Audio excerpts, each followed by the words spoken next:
Imagine running into a room with a hockey mask on and a chainsaw for no reason. But we need Oh, to man. talk about the chainsaw, man, because every reference he shows up with a chainsaw, and we Yeah, got to it's figure out weird. where. What's that whole concept where like something is like understood as truth, but it's not, Oh, and the Mandela effect. the Mandela effect. And I feel like Yeah. the chainsaw somewhere in time became this like Mandela effect where they feel like Jason was like wielding a chainsaw, He never and he never and had then one. even like you remember Eminem had that Yeah. tour, and my parents worked for Husqvarna Chainsaw, so Okay. and Poulon Husqvarna, the Texas Chainsaw Massacre branded chainsaw, right? It's my claim to fame. Yeah.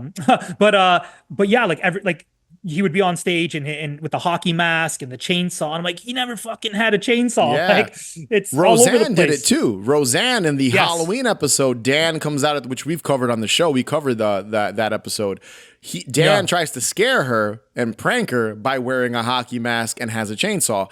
I just Yeah. think people, it's like confusion of Leatherface and Jason, Yeah. and just Jason being more popular than Leatherface, Yes. even though And he's just been out way adopting some of longer. those. Yeah, I just Yeah. think it's like the image of a chainsaw and a mask guy.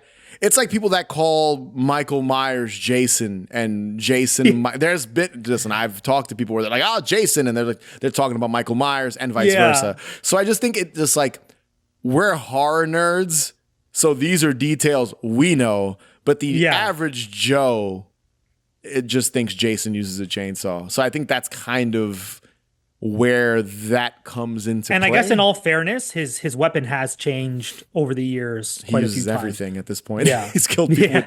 with so many different weapons at this point.